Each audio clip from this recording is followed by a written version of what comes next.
Okay, so where am I? Here. ברוך אתה אדוני אלוהים מלך העולם, אשר קידשנו במצוותיו וציוונו לעסוק בדברי תורה. Blessed are you, O Lord our God, King of the universe, who has sanctified us with his commandment and has commanded us to be engaged with the words of the Torah. O Lord our God, we ask that you make the words of your Torah sweet in our mouth and in the mouth of your entire people, the house of Israel. May we, our descendants and the descendants of your people, the house of Israel, know your name and study your Torah for its own sake. Blessed are you, O Lord, who teaches Torah to his people Israel. Blessed are you, O Lord our God, King of the universe, who chose us from all the peoples and gave to us his Torah. Blessed are you, O Lord, who gives the Torah. So, I thought we could talk a little bit about what happened in the last 2 weeks in Israel. And also give a little bit of history of the conflict and look at it with more eyes than we've been looking at it. So I think also that it's important that we talk about it and that the opinions that we form about the Middle East conflict and the things that happened in the last 2 weeks, it's important that we form opinions that are distanced from personal or national politics. Because in America, people view it a certain way, Jews and non-Jews. And even Jews see in America both ways. In Europe, they see it differently. In Arab countries, even Christians see it differently. Within Arab people, they see it differently. So what I'm trying to say, the American assessment of it is not the assessment of all. The Torah gives us the assessment of it. The Bible talks to us about it. So I want to kind of bring something. So the history of Israel is something that is rooted, of the country of Israel, is something that is rooted in the divine cosmic plan of God, not the politics of man. And we should really live in there. It's not about strategic plans for America. It's not about economic plans for Europe. It's not about territorial plans for the air. It's about the will of God that existed way before there was an America, way before there was anything else. The will of God for Israel already existed. So we need to transcend the whole, what's in front of our eyes, and go behind the scenes. And also, I have my way of thinking about the politics of the world. Politics of the world are not about philanthropy, charity, or religion. Any political or economic involvement by any country towards Israel should not represent, oh, that country loves Israel. Because we all know the blessing. I would bless those that would bless you, I would curse those that curse you. Countries who support may be just used by God to further his own will for the promised land. Because countries, they do not give to other countries because of charity or because of religion. Countries give to other countries to take advantage because they're opportunists, to profiteer, because they find an economic or a strategic interest in that country. That's not giving for the sake of, that's giving in order to receive something, which in the eyes of Yeshua is a no-no. Actually doesn't even count as giving. So we've got to transcend the way man looks at things, So, but yeah, okay. The area talking about that the God's will behind God's will. There's God's will, God's cosmic will behind the Abrahamic blessing, which is, I will make of you a great nation. I will bless you. I will make your name great, and you are to be a blessing. I will bless those that bless you, but I will curse anyone who curses you, and by you all the families of the earth will be blessed. So people do it for the sake of getting that blessing. People do it for the sake of their conscience. Only God knows what's in our heart when we do the right thing. Only God knows our true motivation. So the whole thing started really before Abraham, and I want to play you a little video clip that's gonna resume everything, summarize, and then I'll go over it a bit. So let's see. Now, what I want to do is, yes, what I want to do is, if I can do this properly, we're going to go back and forth with things here. I'm going to take this and put it on the TV. I wear many hats today. Okay. HDMI 1. Okay. I don't know about that one. Is it going to show? No, maybe not. Maybe you want to move it, maybe a little bit. But I don't know how much it's going to show. So, and this, what I'm showing you is from where do I have my papers? There's a paper that we call, it's a magazine called Israel Today. There are several copies here in our Yad library. For a year and a half now, something they've decided to go online only, digital only. I don't know if they'll come back to Israel Today. It's a magazine from Israel. It's Messianic and it's Israeli. So it's actually, I personally like many of the articles that in there. So, and every once in a while, I think once a month, for members, they have tours of Israel, digital. And this is the one that there was last week.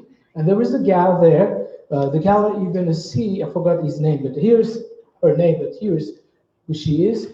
But she says, my parents made Aliyah, immigrating from Philadelphia to Israel in 1963. That was before the 6-Day War. I was born in 70. She was born 3 years after the 6-Day War. And raised here as a Sabra. Sabra is a native-born Israeli. She's a tour guide. That's what native-born Israelis call themselves, Sabra. Sabra, which is also the name of the cactus fruit. There's another name for it. We call it cactus fruit. What's the name of that? Prickly pear? Prickly pear, yeah. So, and the prickly pear doesn't really have spines. You don't see them. Put your hand on it, and afterwards, your hand is all you can handle with gloves. That's what you call a native Israeli. Handle them with gloves. So, I knew already back then that this is what I wanted to do with my life, hiking nature. Okay. After graduating high school, I did my mandatory service in the Israel Defense Force. She was not married. She had to do 1 year. Boys do 3 years. Girls do 1 year unless they're married. I was a gardener and fiercely fought against all weeds in the army bases where I served. After completing my service, I completed the Land of Israel studies at the Bet Borough Teaching College, receiving a BEd in geography and an official tour guide certification in 1995. I'd love to do that. I've worked as a tour guide ever since. I love my job and I love my country so much so that I named both of my sons after the mountains in Israel, Tabor, and Bentel. So here, so I'm going to play a little bit of what she's going to explain. So she was trying to get something digital going and it didn't work. So she went old-fashioned and she used a little whiteboard. So I need to make this work here. It went off. Where's the? So there's the black box next to the arc. Next to the arc. Oh, okay. It went off, so I need to put it back again. It went off. So and then I'm going to do source, the HDMI 1. Here we go. It should work now. It should. Yes!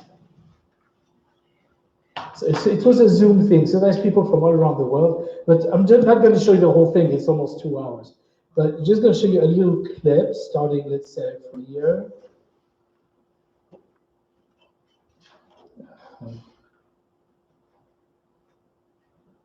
You can't see, it's too small. Okay, I'm just going to do it from here. It's possible that, Somebody's giving her advice. it's possible that Zoom has removed. this Somebody's option. telling her. Sure. No, I was in there yesterday, Really? yes. I do not see it, so this might be the problem. I can't do it, I'm the host. It's going to come. One of the other David, that, She's gonna come. may have it. No, never mind. You should see something at the top of your screen if you're. Somebody's trying to tell her how to do it. She says, oh, forget it. Okay, we will try to do it like this, with the real whiteboard. We're gonna go down to low tech. Okay. And I hope you're all going to understand it like this, okay? We're talking about a mountain that has a big rock at the top. Now, all you men, there's a mountain at the rock. Don't think of anything else. Okay? According to Jewish tradition, this is the center of the universe. Three major things happened here, according to Jewish tradition. One, when God began creation, it started from this spot and then went sideways in all directions, which means that this is the center of the universe. Second thing, when God took earth to make Adam, first man, he took it from here.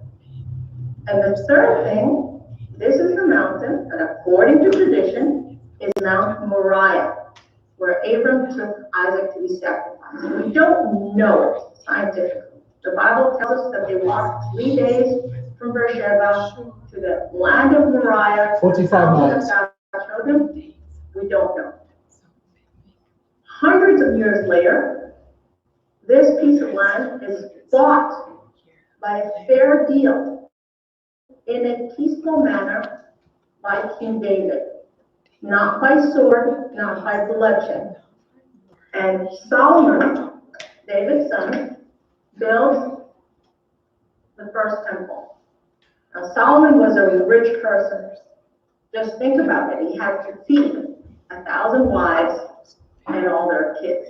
You just think of the supermarket bill there, or the gas or the water, okay? And this temple of Solomon, which was full of cedar wood and gold, etc., lasted for almost 500 years. And then it is destroyed by the Babylonians. We go to exile of 50 years. When we come back, we don't have King Solomon. They're very poor people. They build a temple which is much smaller and much more humble, okay? No cedar wood in this case. No gold, or much less gold. And this temple holds for 500 years, almost. This is the temple that the Greeks, the Hellenists put their sculptures in, and this is where Judah Maccabee and his brothers had to purify it again. And then comes King Herod.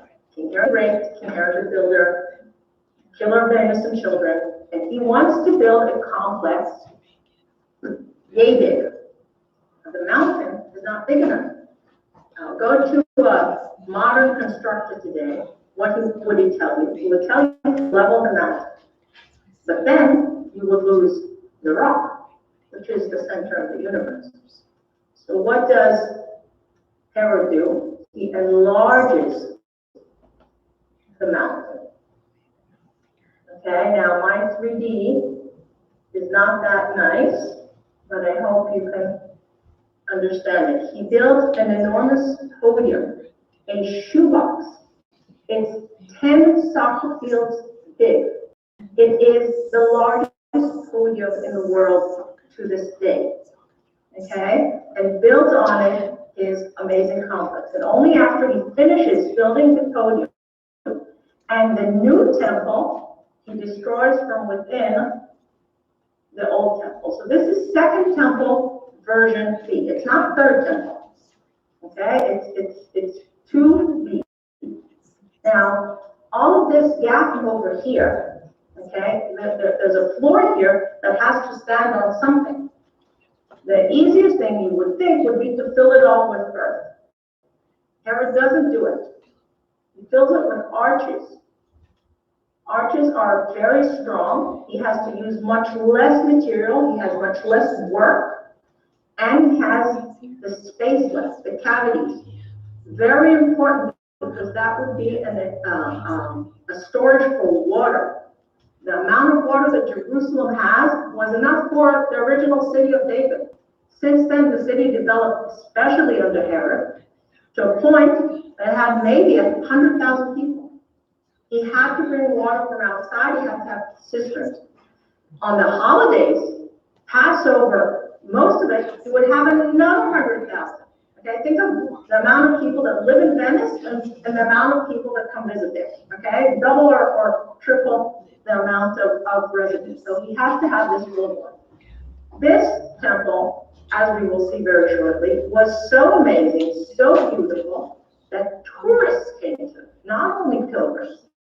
You have non-Jews, Romans, Greeks, Arabs, come and adore this building. The Romans said that it was the most beautiful building in the world. Now that's a compliment. If it came from a nomadic, from Eskimos, you know, that would be, okay. But Romans, that's a compliment, okay? And unfortunately, this beautiful building holds for just about 80 years. And then is destroyed by the Romans. The Romans do not destroy the platform. Too much work. So the platform stays. And the mountain stays empty for many years. Throughout the Roman period, maybe there was a small temple for Jupiter, and most importantly, throughout the Byzantine period, the first Christian period, it stayed a pile of garbage, deliberately a pile of garbage. The first Christians wanted it to stay in a state of destruction. It was part of their theology, and we'll explain later in a more clear way why it was so. Therefore, when Muslims come into town in the 7th and 8th century, and the Muslims of that time are not Al-Qaeda and are not ISIS and are not like Islam today, they do not want to destroy any church. They're looking for an empty spot in the city, in the holy city, to build a mosque. And the only empty spot is the garbage pile.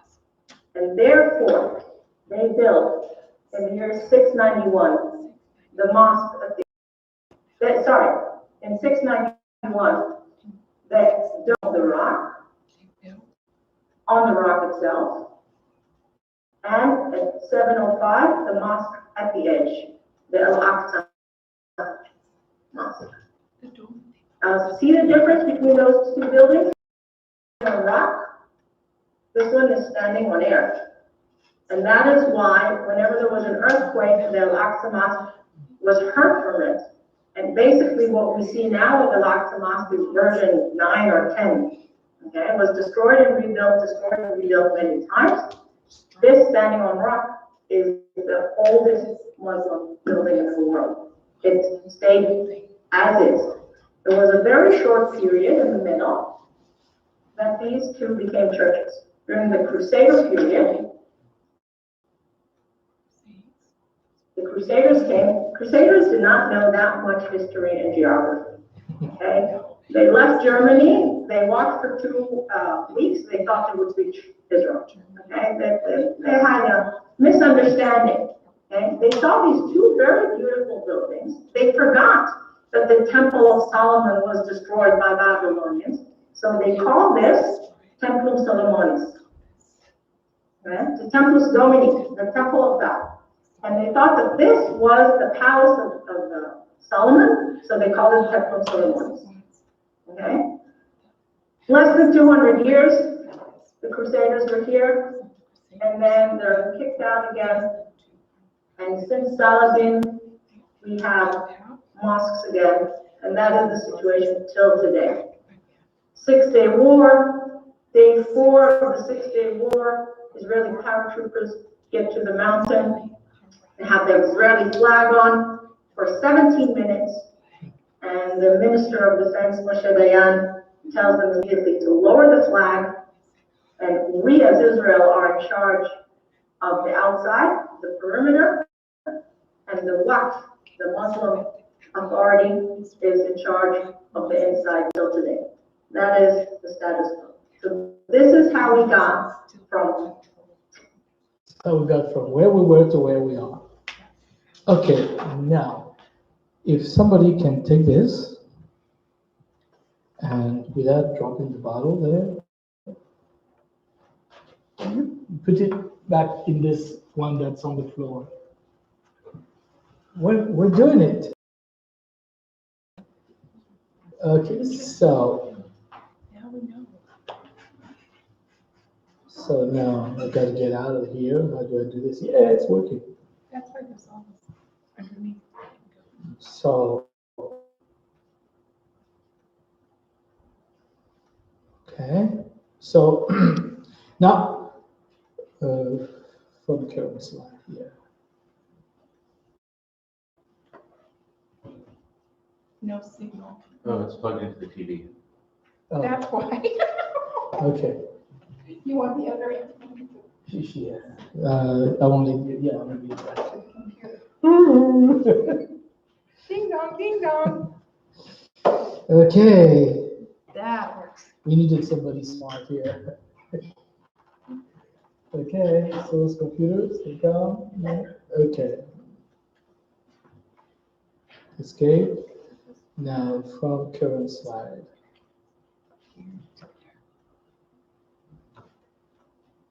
Okay. My text is supposed to come. Okay, so now we're going to go in detail through each place. She talked about the creation of Adam, and then we went on to Abraham. That place has a long history. Abraham. Okay, no, we're going to do that. Okay. Abraham had a revelation about Hashem. Abraham? Yes. You see, Abraham was, his father was an idol worshiper. Actually, his father made idols and sold them. Abraham, through looking at the stars as a shepherd, that now had a revelation about God. You know, a revelation that showed him the futility of the idolatry of his days. So it says in Hebrews 11:8, by trusting Abraham obeyed after being called to go out to a place which God would give him as a possession. Indeed, he went out without knowing where he was going. And that the place he was coming from was Iraq, Babylon. Today, you can still go to the city of Ur, where Abraham was from. You can still go there. You know, so when he arrived in Israel, somebody was already there. Somebody who was called the Canaanite. So he went to Egypt. So, and then the text tells us in Genesis 12:5 through 10 that Abraham took his wife Sarah. Then they set out for the land of Canaan and entered in the land of Canaan. So he went there, he came to the land, there was a Canaanite, so he left, but then he came back from Egypt. There was a famine. Yeah, okay, no, sorry. He set out for the land of Canaan, entered the land of Canaan, but there was a famine in the land, so he went to Egypt because there was a land so much, and there was a Canaanite there. He later returned after his first stay in Egypt. He returned and made an alliance with a Canaanite in the land. He made an alliance. We know that from Genesis 14:13, where after he went to deliver his nephew Lot. He had his servants, but there was a whole army of other people with them from the land with whom he had made an alliance. An alliance means they get attacked by somebody, Abraham comes to their rescue. Abraham gets attacked, they come to a rescue. These alliances were strategic. And it says in Genesis 14:13, someone who had escaped came and told Abraham the Hebrew, who was living by the oaks of Mamre, the Amorite, those are Canaanite, brother of Eshcol and brother of Aner, all of them allies of Abraham. They were allies because he made an alliance. So they told him, okay, we're going to go help you with your nephew. Now comes something very important. Many years later, the death of Sarah. It says in Genesis 23:1-20 that Sarah lived to be 127 years old. And then Sarah died in Kiryat Arba, also known as Hebron, in the land of Canaan. And Abraham came to mourn Sarah and weep for her. So this was after Isaac's sacrifice. Abraham never came home after that. Somehow, I wouldn't want to come home to my wife either after putting something like that. Yeah. But so he went to weep for her. He loved her. Then in verse 3, it says, he got up from his dead one and said to the sons of Heth. The sons of Heth were the inhabitants of the land. I am a foreigner living as an alien with you. Just like the book of Hebrews says, he lived as a foreigner in the land of promise. I'm a foreigner living as an alien with you. Let me have a burial site with you so that I can bury my dead wife. In all religions, the burying of the dead is very important. So now who were the sons of Heth? They're also called in the Bible the Hittite. The Hittite. And the Hittites were Canaanites. The Hittites were sons of the Canaanite Hittites were sons of Ham, descendants of the sons of Ham. You have Noah, Japheth, Shem, and Ham. Okay? Ham gave birth to all the people who went to Africa. Japheth gave birth to all the Caucasians that went to Europe and the north. Shem gave birth to all the Jews, the Arabs, the Chinese, the Asians. You see that from Genesis 10. Now, Canaan and the Canaanites, they were not Semitic. They were not descendant of Abraham. Abraham descended from Shem. The Canaanite descended from Ham. So you can see it in Genesis 10. That's why learning the genealogies are important. So Uriah, the husband of Bathsheba, was a Hittite. So no, the wife, the husband of Bathsheba, which David took. His name was Uriah. He was a Hittite. He was in the army, and in a way, what David did to him was doubly bad, because the Torah is very specific about the handling of foreigners in the land. It's a real no-no to mishandle, take advantage of the foreigners in the land. So David really did a big boo-boo there in many angles. So now the people today that are called Palestinians, the people that are called the Palestinians, they are sons of Shem. They're actually cousins of the children of Jacob. They're descendant of Abraham, not the Canaanites. The Canaanites, let's say, were from Ham, but totally different descendants, and nothing to do. The Palestinians are descendants of Shem. So, and what's going on is that the people who are called the Palestinians today, they have an inheritance conflict because we say we are also children of Abraham, and they are actually right. They are children of Abraham. But of course, the Bible tells us where the line follows. So, back to Abraham and Heth.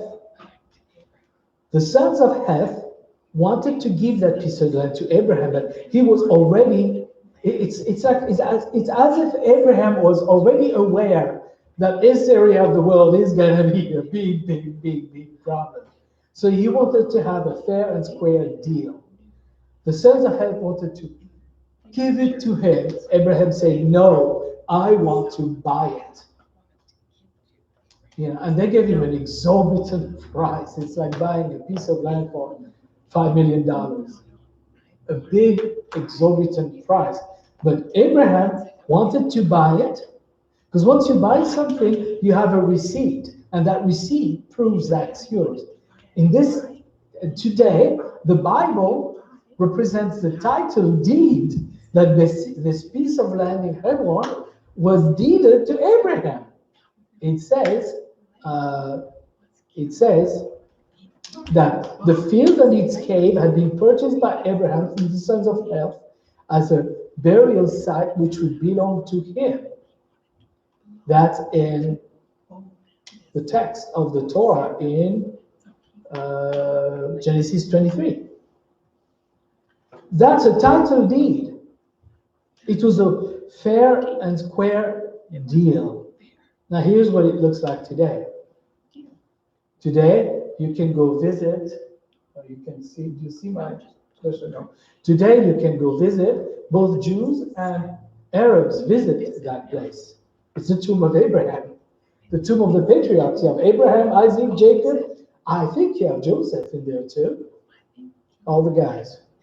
And I think you also have Sarah, Rebecca, and Leah, not Rachel. Rachel is buried by Abraham, by Bethlehem, near Bethlehem. So here you can see a picture inside, a picture outside. Today it's one of the most hotly contested pieces of land. If we go to Israel and want to visit it, it's like, oh, it's not sure you can. It's dangerous. Hebron, it's not sure you can't even go visit there. It's very contested. It's actually one that we have an actual biblical proof that Abraham bought it. But they can say we're children of Abraham. But the line in the text goes to Isaac and Jacob, not Ishmael and Esau. So, and of course, inheritance fights are the bread and butter and gold and diamonds of lawyers. They go on for generations. And this one doesn't escape the fate. Okay, then comes Jacob. Now, Jacob, on his way to Laban, remember he's fleeing from Saul and he's going to get a wife, by the way. He spends the night in the desert. And there he has a dream of a ladder, and angels going up and down. And when Yaakov got up in the morning, he took the stone that he had put under his head, that he used as a pillow, and set it up as a standing stone. These are markers. We can see them sometimes. People still do standing stones as markers. And he put olive oil on its top. He anointed the stone. And named that place Bet El, meaning in Hebrew, the house of God. But the place had already been called Luz, but he thought they could name that area Bet El, that little marking stone. where he rests his head on.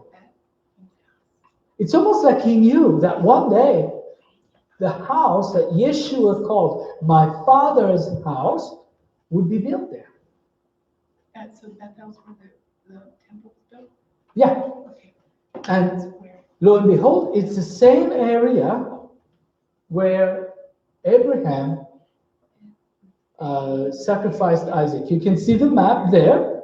Abraham walked 45 miles from Beersheba to there. Jacob, from wherever he was, passed by there on his way north to Babylon, to Iraq. He was going to get his wives, and so that place is acknowledged again. Now, and later, after he comes back from Laban with his whole family, Jacob settles in a place called Shechem, today called Samaria. You can see it on the map. Shechem is somewhere at the top. You see Sukkot, and to the left, Shechem. Yeah, no, down. Yeah, up, yeah, Shechem. Today called Samaria, and he's with his family, and he comes there. He actually digs a well there, and you can see that well. It, of course, it's not like a well in the desert. It's not. It's all very decorated now. The well is there is a. I don't know if you can see. There's a big square stone, and there's a hole in the middle. That's Jacob's well. That's Jacob's well, and so now that place in Shechem, Samaria, that's also a place where the Bible serves as a title deed for Israel, because in Genesis 37:19, it says that Abraham bought for 100 pieces of silver the parcel of land where he had pitched his tent. That was it. There he put up an altar, and he called El Elohe Israel, the altar that he put there. The God of Israel. So again, here we have if you believe in the Bible, you have to believe that. If you believe the Bible is true, you have to believe that Abraham bought that piece of land for his family. Jacob also bought that piece of land. When you go away, you can go away, but it's still yours. You can go away from a place; it's still yours. I can go live in Africa for 50 years. When I come back, my house is still mine. It's not because I haven't been there you have the right to come in. And here there's a proof that Jacob bought it for him and his family and his descendants. Business contracts go down, right? When I die, whatever I own, my assets and my debt go to my children, right? So now, and he bought it from people, it says, verse 19, from the son of Hamor. It's funny, the word Hamor in Hebrew means donkey. Now, who were the sons of Hamor? They were not Semitic either. They were not sons of Abraham. They were Canaanites, sons of Ham. They were not at all related. The Canaanites, the sons of Ham, they lived in the land there, and Abraham and his family were buying it piece by piece. Just like a lot of America was bought from the French, right? So they were Canaanite sons of Ham, and you can find all that in Genesis 10. Jacob dug a well there, which is mentioned in John 4, by the Samaritan woman who waited for the arrival of Messiah. You can visit that place at your own risk in a city called Nablus. I do not advise it. You can Nablus. When you hear the words Nablus, Ramallah, you don't go there. Again, that area is one of the most disputed area, but it was bought fair and square by Jacob. And the the Bible does represent the title deed for it. The Bible is a title deed that this land belongs to the sons of Jacob, not the sons of Ishmael and Esau, who today form the Arab world. Yes, they are cousins. But you see, there is Abraham, Isaac, and Jacob, and the 12 sons that made the tribes called, which we call today the Jews, the Israelites. And then there is Abraham, there is Ishmael and Esau. Ishmael and Esau intermarried. They created what's called today the Arab cousins. Was that? Yeah, there is. They are cousins, but like any good father, he decides what goes to whom. And in history books, Abraham deeded the land of Canaan, the promised land, to Isaac. He gave what's called today Jordan to Esau, Mount Seir. And he gave his 6 other children that he had with his third wife, Keturah, which you can read in Genesis 25. When he was 125, he remarried, and he had 6 children. They don't make them like that no more, you know. But he had 6 children to whom he deeded Saudi Arabia. Abraham had a large piece, a lot of land, you know. So everybody should be happy with what they have. But no, everybody wants Canaan. The smallest one, there's no oil, you know. It's like, but you know, you always want what you can't have, you know. It's human nature. So then in Genesis 35, we also talk about Dinah, the daughter of Jacob, gets raped by the prince of Hamor. Dinah. So she gets raped, and the prince offers to marry her. It might sound like, oh, you're killing! There's a daughter, I'm sorry, it's the daughter of Jacob. Yes. So he offers to marry her. You might think, well, that's you. But in those days, that was the right thing to do. Actually, it's a punishment in the Bible. You rape a girl, you're forced to marry her. You know, it's like, and we see that even in America. I don't know if you've seen the movie 7 Brides for 7 Brothers. You know, one point they're having a gunshot wedding because they all think that girl had an illegitimate child, so they're going to force the guys to marry them. You know, so it's the idea. You want her? Have her. You know, so the brothers, especially Simeon and Levi, are mad. So they concoct a plan. They say, okay, she will marry you, but she cannot marry an uncircumcised people. So we want all the males in Shechem to be circumcised. The prince of Shechem must have had quite an influence because he was able to convince all the guys in Shechem to be circumcised so he could marry that guy. You know, wow. So, but the text tells us in Genesis 34:25, on the 3rd day after the circumcision, when they were in pain, the 3rd day, it's the one you heard the most. They didn't have painkillers or something. They did it on the stone with flint stone. You know, when they were in pain, 2 of Yaakov's sons, Shimon and Levi, Dinah's brothers, took their sword boldly and descended on the city and slaughtered all the male. Well, they were all in pain. Jacob was really upset about it. Because here, you know, he had to flee the promised land, and he came back, finally settled in, he done go well, he thought everything's going to go well. And now he has to go away because of his son's foolishness. So, but Hashem says to him in Genesis 35:1, get up and go to Bethel. Oh, that's that place where he had a nap on a stone, and where Abraham also sacrificed Isaac. Go to Bethel and live there, and make there an altar to God, who appeared to you when you fled Esau, your brother. So now we have 2 places that we know have been bought, and these 2 places, Israel is still considered occupied territory that Israel can hardly hang on to, but there's actually the ones that are legit. So next comes King David, who conquers Jerusalem from the Jebusites. Who were the Jebusites? Again, descendants of Ham.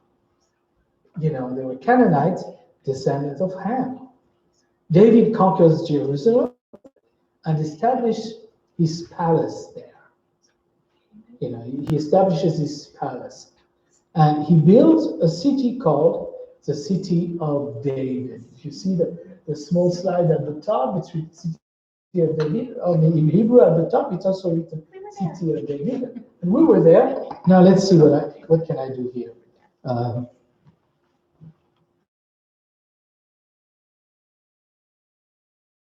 Here, black one, that's the mosque that girl was talking about before. The Golden Dome is not a mosque. That's a mosque. Okay. So here you see there is the walls. I'll show you a bit about that. And the City of David goes down.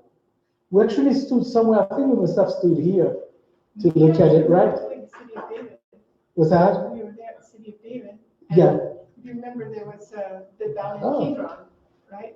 Yeah. Anyway, let me take it. So he built the City of David. It was like, I like to think of the City of David like Camelot. You know, so here, so at the bottom here, and I'll show you a map. Here.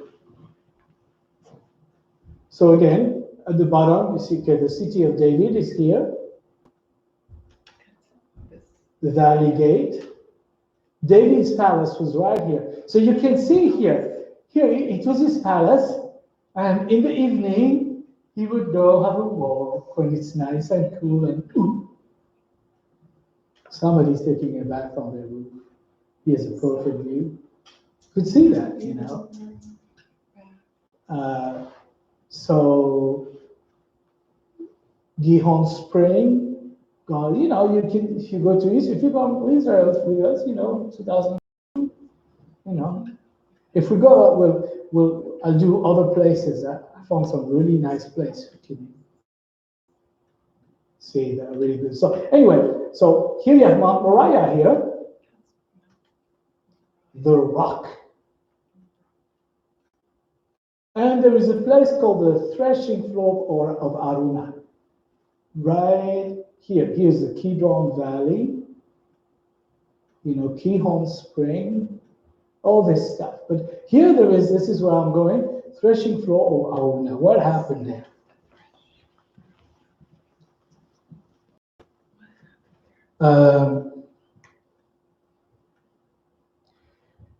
At the end of his reign, King David started a census. At the end of his reign. So God decided when we do census. Because doing a census is dangerous thing. Somehow God doesn't like us to count his people. It's his people. You count what's yours, not what's God's. So when a king decides to do a census, he's kind of a, what are you doing, master? You know, so sometimes God said to count them. Like the book of Numbers starts with a census, ends with a census. When God says to do it, okay. But then it was David, he wanted to do it. And his general, Joab, says, please, my Lord, don't do this. May God bless you with much more than you have, but don't do this. But King David still wants to do it. So he does it. And the text tells us that after he has taken the census, David was conscience-stricken. That's what's beautiful about David. He was not arrogant.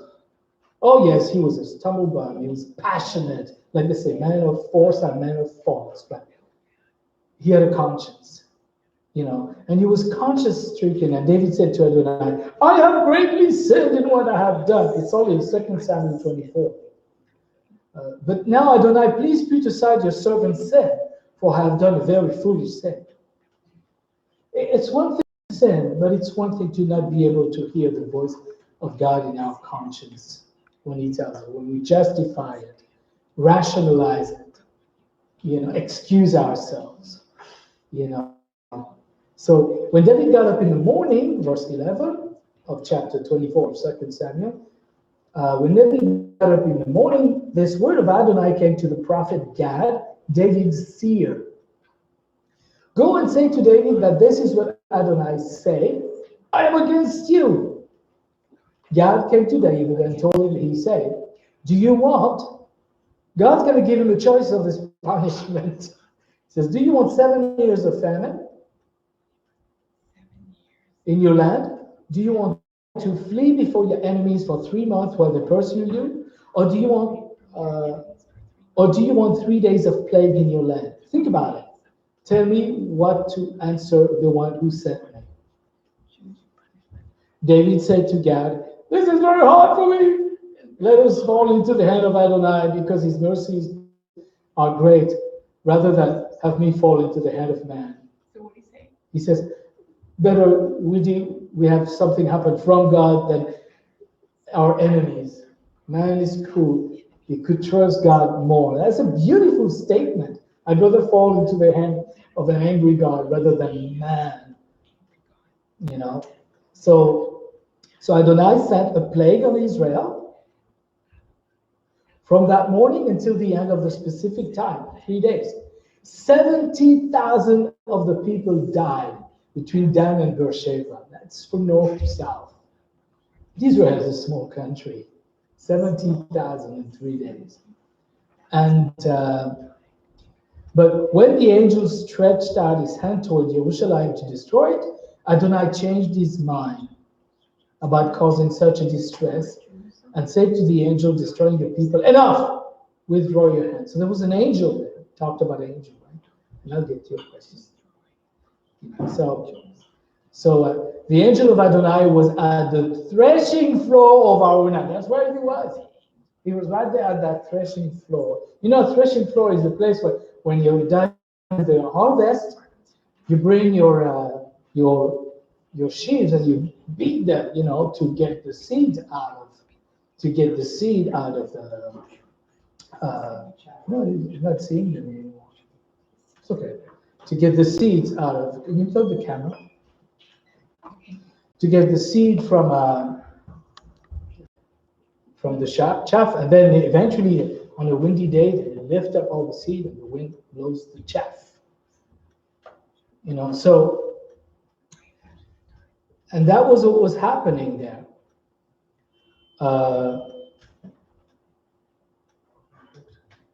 So David went up. Okay.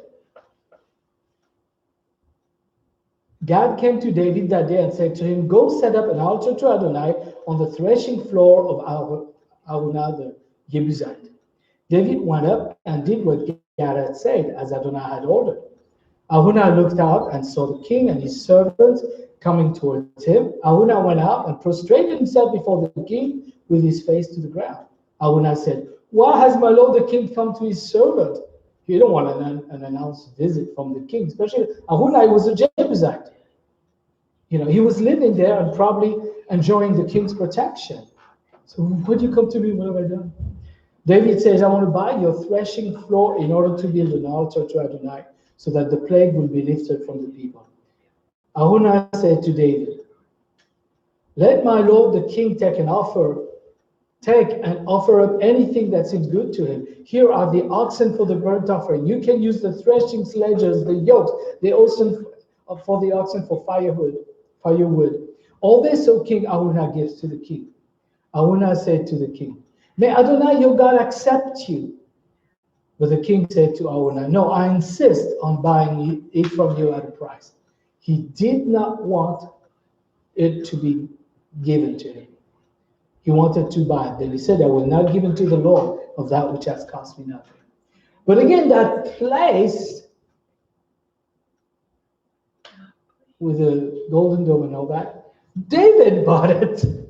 And the text of the Bible also is the title deed for it. So you see, so here's what it might have looked like then, and here's what it looks like today. he wanted to buy it. So now we have three places. There's three places: Hebron, Samaria, and this place where there was this whole trouble last week. Actually, the Bible is the place that tells us who they belong to. It's the historical record that they've been bought legally. Now here you see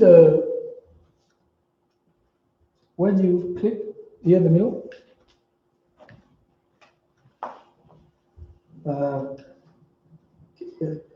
you see the western walls right here, the plaza where we went. Here you have a pathway for Arabs to be able to go to their area without going up to the Western Wall Plaza. It's a temporary thing. Both Jews and Arabs have planned to make a real strong pathway, and it's really good. This threatens to fall at any time, but they can't agree. And it's not that they don't want to pay for it; they want to pay for it because they know that the guy who pays owns it. The Jews want to pay for it, Arabs want to pay for it, so they can't agree. So now they have to put up with this flimsy things. And if you want to go over there, you have to go through it. And there's a passage where you get checked and everything. There's even a accepted. So here you see this is the mosque. This is Temple Dome. This is the mosque. It's all right. This is the mosque, and this is the Temple Dome. The Dome of the Rock. Yeah, the Dome of the Rock. So it's called Al-Aqsa Mosque, and that means the mosque of the end of the world.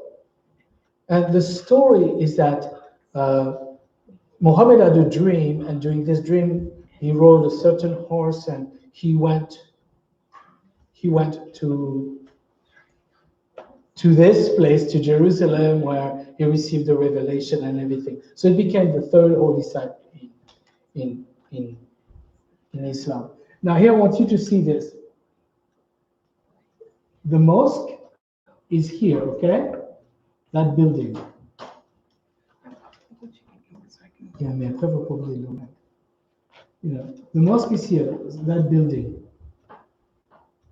But what is called the mosque is actually this whole thing. So if I go here, somebody say, I'll come to the mosque. So what happened last week? What happened last week? Last week is about two properties that prior to the Jordanian invasion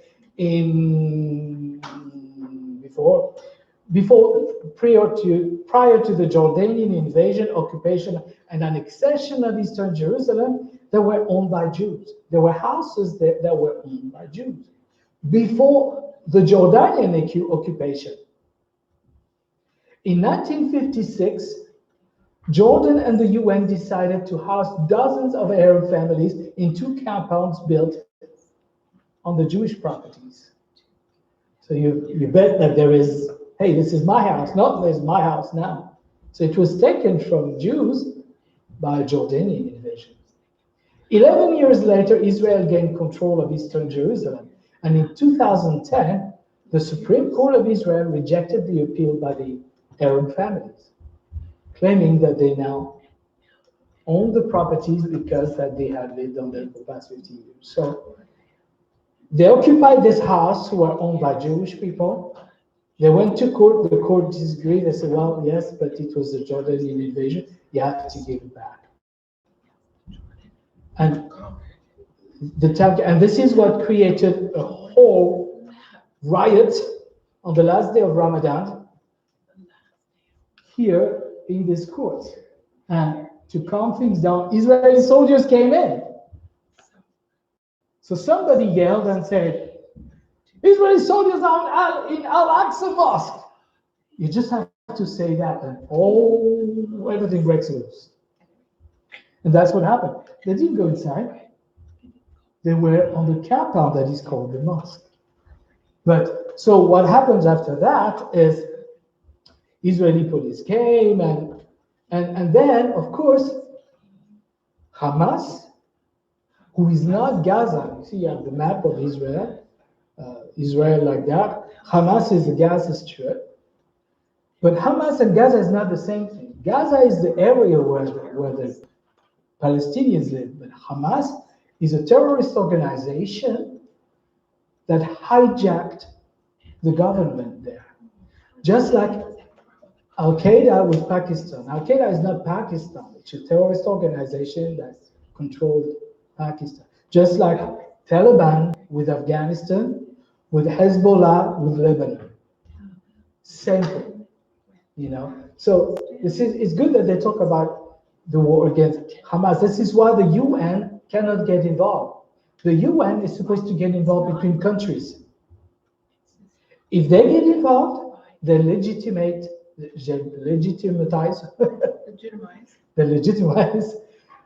Hamas as a country. We don't want to do that. They're not a country.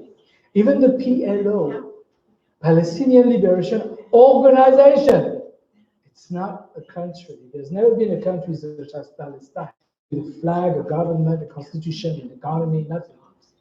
Palestinians were people that lived in the region called Palestine, and they were mostly Jordanians.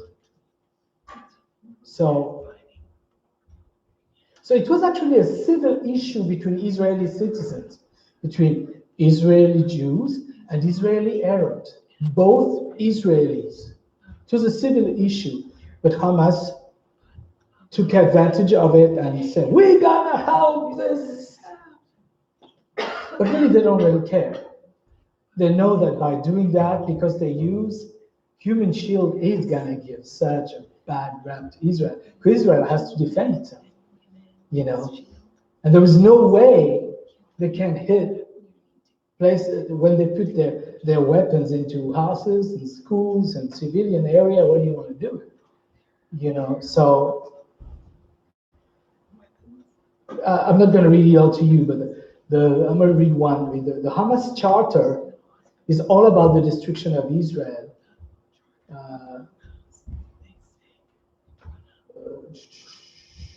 It says Israel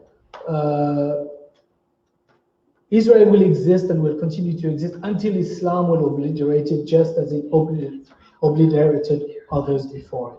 Basically, I'm not going to read the whole thing. The whole charter of Hamas is about the obliteration of the state of Israel.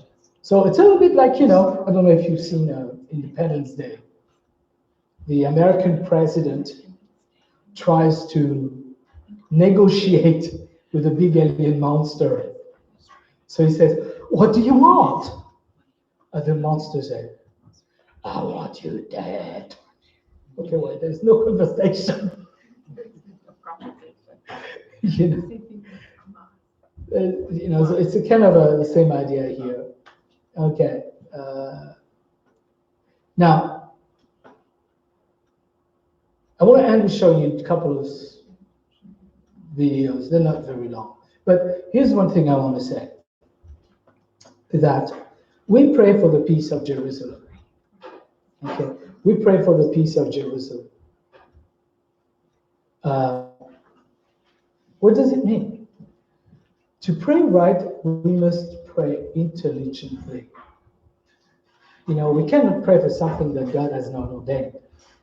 To pray, we must pray with intelligence. Intelligence as smart, but intelligence as being aware of what's at stake, right? Like knowing what's going on. So to pray intelligently. And to pray intelligently, we must pray within God's will. You know, we must know what is God's will. When we pray within God's will, our prayers always get answered. You know, so there will not be peace in Jerusalem until Yeshua comes back. It's his job to do that. You know, I mean, there might be a temporary, Antichrista, Pax Antichrista, like Pax Romana, but not lasting. The key word is lasting. But what we must do is keep praying the prayer, your kingdom come on earth as it is in heaven. The conflict started in the bosom of Abraham, but took shape when the Romans evicted the Jews from the land. It's like it happened 2,000 years ago. These are unfortunate events for all the people involved in that area. I believe that Yeshua mourns every life that is lost every day in that conflict. I believe also that the Messianic movement will rule in Jerusalem with Yeshua. We see that in the book of Revelation where it says that they will rule and reign with Yeshua for 1,000 years. At that time, the Torah will flow from Zion to cover the earth as the waters cover the sea. We have a big part in that. We have a big part in that job. No joke. It's a really big part. So this is why today we must learn to understand this conflict, not with the political eyes of opportunism, hatred, and bigotry, both racial and religious, but with the spiritual eyes of the cosmic will of Hashem, where each human being is a universe worthy of the sacrifice of Yeshua. Again, politics are not about charity or philanthropy. Countries align themselves with others for personal, economic, and strategic gain, not for religion and philanthropy. Israel is by itself, and to pray in God's will is to pray for its millennial peace to come in the way that Hashem knows best. So if you don't mind, I would like to, if I could have that plug again go into the TV. This one goes into the TV. Yeah, we're getting it right. And then I will show you, it's simple videos that give an idea of the conflict, that help us understand what's going on. Okay, so Israel history in a nutshell here. Do you see, is it there? No. Okay. Source. Oh, it's off. Blue is on, red is on. Okay, got it. So, do you know if you put it on 1, 2? 1, okay. Okay. Hey, yeah, it's working.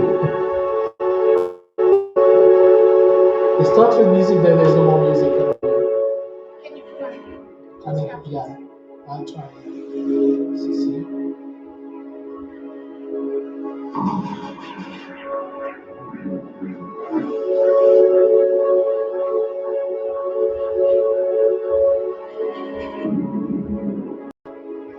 It's all written anyway. There's no talking.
music stops. I don't know why there's more music up there, but it continues to explain.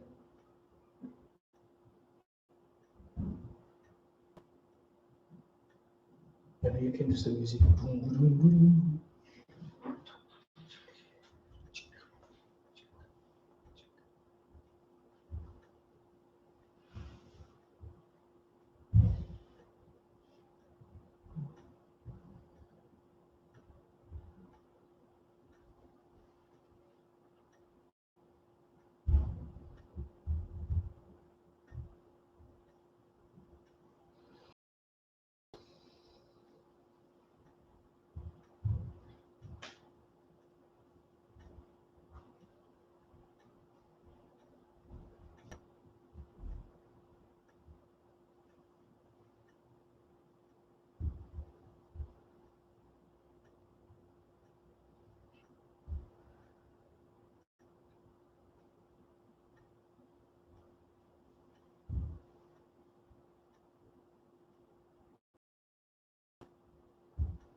That Gaza was given in order to make peace, but again, Gaza became um, Terrorism. a terrorist camp. So here's a shorter one here, which has words that shows why Israel cannot return to pre-67 borders. That women giving up that area of Shechem that Jacob bought, Samaria. No. I'm going to put close. Israel is a small state, 50 times its size, some of which are large bases of global terror. Only 44 miles separate between the Jordan Valley and the Mediterranean Sea. After the Six-Day War in 1967, when Israel was attacked by 4 armies on 3 fronts, United Nations Security Council Resolution 242 stated that Israel was entitled to new defensible borders to replace the previous fragile lines from which it was attacked. What are Israel's defensible borders? What are its essential security needs? The Jordan Rift Valley, Israel's eastern frontier, forms a natural barrier between Israel and the countries of Jordan, Iraq, and Iran.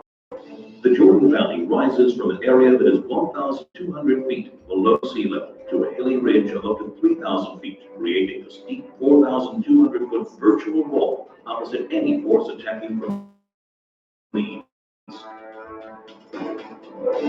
The growing threat of global jihad activity near Israel's borders requires it to prevent infiltrations of terrorists and when Israel left the Philadelphia corridor in Gaza, it became a highway for the infiltration of terrorists and the flow of hundreds of tons of ammunition and weaponry from all over the Arab world, aimed at Israeli civilians. The Jordan Valley is the equivalent of Gaza's Philadelphia corridor in the West Bank. To defend itself, Israel must retain control over the Jordan Valley.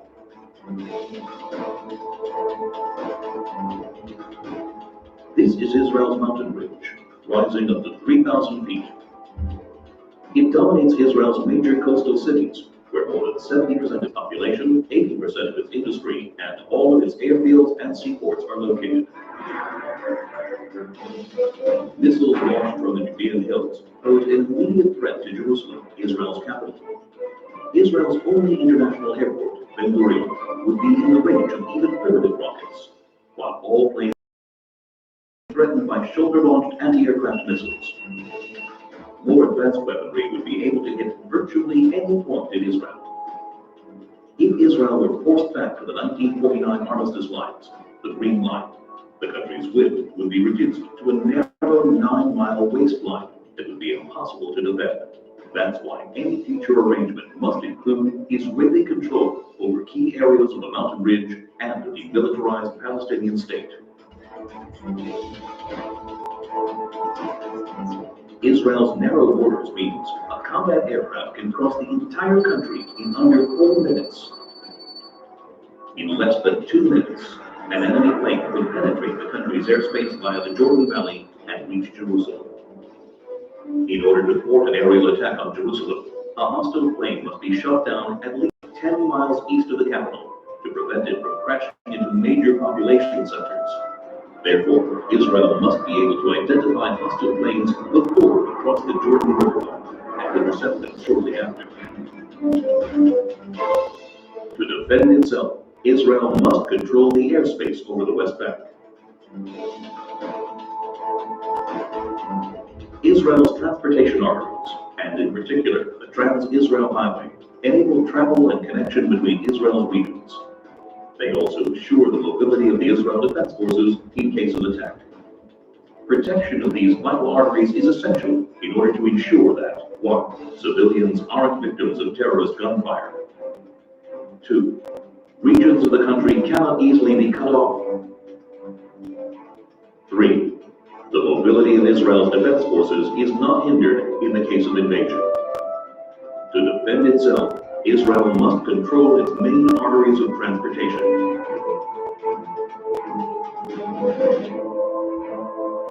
There is enormous uncertainty about future trends in the Middle East. Iran is determined to become the supreme power as the U.S. withdraws from Iraq. No one can guarantee the future of many of the current regimes in the region. Today, more than ever, it is crucial to ensure defensible borders for Israel. Voila. So, Abba Father, we thank you for this information that we can learn from. Tanach, all the things that were written for our benefit today, upon us, upon whom the ends of the world may have come.